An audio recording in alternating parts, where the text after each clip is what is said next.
La bruma se aferra a los callejones de Whitechapel, donde faroles mortecinos apenas ahuyentan las sombras que acechan entre casas de ladrillo y estrechos pasadizos. En el otoño de 1888, un terror silencioso recorrió esas vías embarradas. Alguien desollaba mujeres sin piedad, dejando pistas imposibles de ignorar. Entre agosto y noviembre, al menos 5 vecinas, Mary Ann Nichols, Annie Chapman, Elizabeth Strayed, Catherine Eddowes y Mary Jane Kelly, encontraron un final tan brutal como inexplicable. Ninguna puerta estaba verdaderamente cerrada, ningún grito alcanzaba a romper el silencio denso que envolvía las noches. Cada esquina de Whitechapel guardaba el eco de pasos apresurados, de miradas nerviosas que se volvían para comprobar si la figura encapuchada aún rondaba. La prensa se hizo eco de datos espeluznantes, un delantal manchado de sangre, restos de carne posados sobre la acera, cartas burlonas firmadas con un alias malsonante. El vecindario, repleto de inmigrantes y trabajadores agotados, se transformó en un laberinto de recelo y miedo, donde nadie confiaba en su propia sombra. 5 mujeres caídas, 5 historias rotas y una pregunta que retumba en cada rincón lúgubre de aquel barrio. ¿Quién osó vengarse de la noche con tanta fiereza? Mientras el reloj marcaba la medianoche, la respuesta seguía oculta tras la niebla, esperando a revelar el rostro del culpable que cambió para siempre el pulso de Londres. Bienvenidos a otra historia, el espacio donde desentrañamos los secretos más oscuros y sorprendentes del pasado. Aquí encontrarás relatos que desafían lo que creías saber, exploraciones de crímenes y leyendas que dejaron huella. Si te apasionan las tramas que marcaron épocas y los enigmas que aún persisten, acompáñanos cada semana en un viaje a lo desconocido. La humedad del aire se colaba por las callejuelas de Whitechapel mientras las primeras hojas teñían de ocre las aceras en aquel otoño de 1888. Faroles de gas titilaban sobre casas apiñadas, frágiles refugios para obreros y jornaleros que despedían sus jornadas con suspiros de cansancio. Calles estrechas y angostas servían de corredor a un mar de rostros anónimos, sombras que se mezclaban con el vaho húmedo y el ruido de carretas. En ese laberinto de niebla y pobreza, la muerte encontró su escenario. La madrugada del 31 de agosto, Mary Ann Nichols fue la primera en quedar tendida entre el fango y los adoquines. Un grito ahogado rompió el silencio, y al llegar la policía descubrieron su garganta horadada y el cuerpo despojado de mostrarse cruelmente abierto. Apenas una semana después, el 8 de septiembre, Annie Chapman encontró un destino similar en el patio trasero de un humilde conjunto de viviendas. El filo de la navaja se había cobrado nuevamente una vida, dejando el vientre mutilado y la compasión de los curiosos hecha jirones. Cuando septiembre agotó sus días, el terror no cedió. El 30 de ese mes, en 2 horas dispuestas por la siniestra precisión del agresor, aparecieron 2 mujeres que jamás esperaron compartir un mismo amanecer final. Primero Elizabeth Strayed, encontrada en un callejón entre tabernas, con la marca profunda en el cuello, sin tiempo para más. Apenas se había enfriado su cuerpo cuando, pocos pasos más allá, Catherine Eddowes yacía con el rostro desfigurado, los tejidos del abdomen desgarrados y la ciudad enmudecida ante la doble pérdida. La prensa colocó titulares rojo carmesí en cada diario. El nombre de Jack el Destripador se coló en el vocabulario de Londres, convertido en eco de pánico. Cada comisaría recibió decenas de cartas, algunas escritas con tinta y letras garabateadas, otras impresas en tipos de imprenta con un frío desafío: soy Jack el Destripador, y no he terminado. Los periódicos rivalizaron en sensacionalismo, describiendo cada detalle con minuciosa crueldad, alimentando el miedo de quienes reconocían en el agresor un rostro imposible de olvidar. El 9 de noviembre, Mary Jane Kelly fue hallada en la habitación de alquiler donde buscaba un poco de calor. Allí, entre sábanas manchadas y muebles sencillos, su cuerpo fue sometido a un ritual extremo, los cortes profundos expusieron órganos que pocos ojos habían visto, y su muerte se convirtió en la culminación de un patrón obsesivo. Los informes policiales hablaban de una violencia inusitada, de un método que combinaba rapidez y perversidad, de un agresor que con cada ataque perfeccionaba su técnica. La policía, desbordada, desplegó guardias y envió patrullas a pie, pero la niebla y la falta de testigos confiables convirtieron la investigación en un laberinto imposible. Oficiales de Scotland Yard revisaban cada callejón y cada patio trasero, sin hallar un solo indicio que los condujera al responsable. Los periódicos se apoderaron de cada rumor, cada versión contradictoria, mezclando testimonios de prostitutas con los rumores de detectives aficionados que seguían pistas a la luz de los faroles. La incertidumbre creció cuando los vigilantes nocturnos aseguraron ver figuras moviéndose con prisas, sombras que escapaban por escaleras traseras. Los habitantes de Whitechapel cerraban puertas con cerrojos, temerosos de salidas al amanecer. Cada puerta entreabierta prometía el horror de una nueva noticia. La prensa de Londres se regodeaba en cada palabra, amplificando el horror con descripciones que recorrían los periódicos de toda Europa. El miedo, una niebla invisible, cayó sobre la ciudad tanto como la bruma de otoño.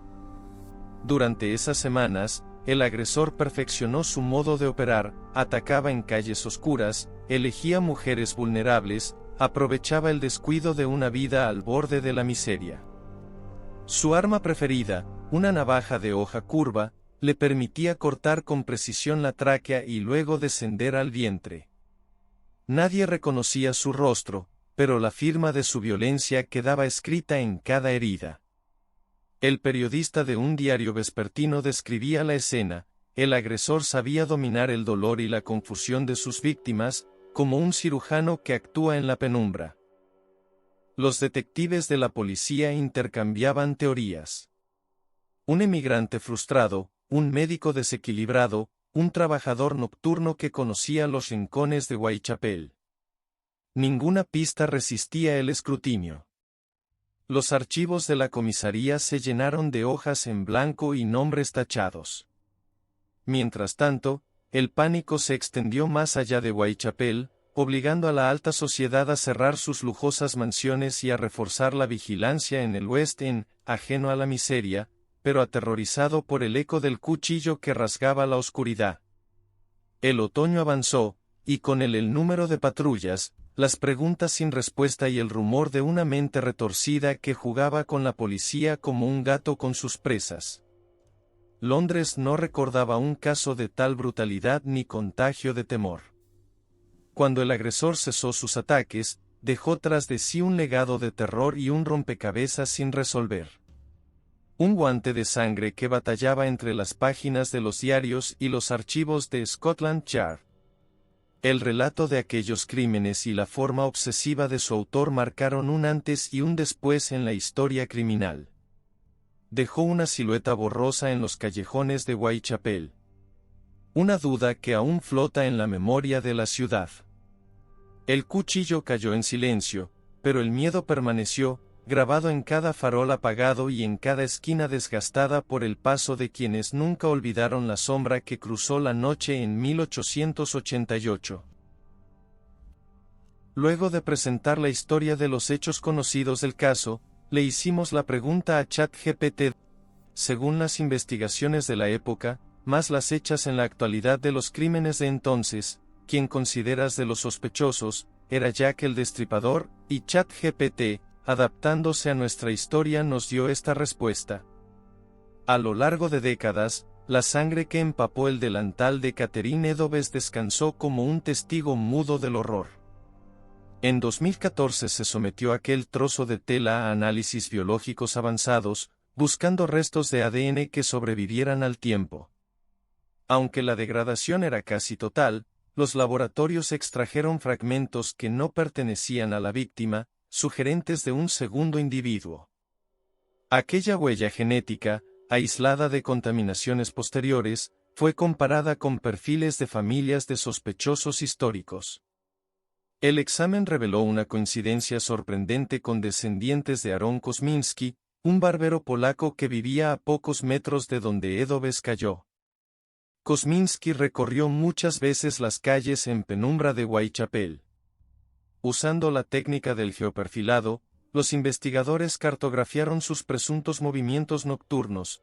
Cada ataque de Jack el Destripador sucedió en un radio de apenas 50 metros de su residencia en Dorset Street.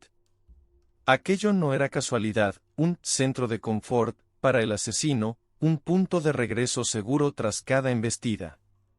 Las escaleras traseras, los callejones sin salida, el laberinto de patios, todo formaba parte de su terreno conocido.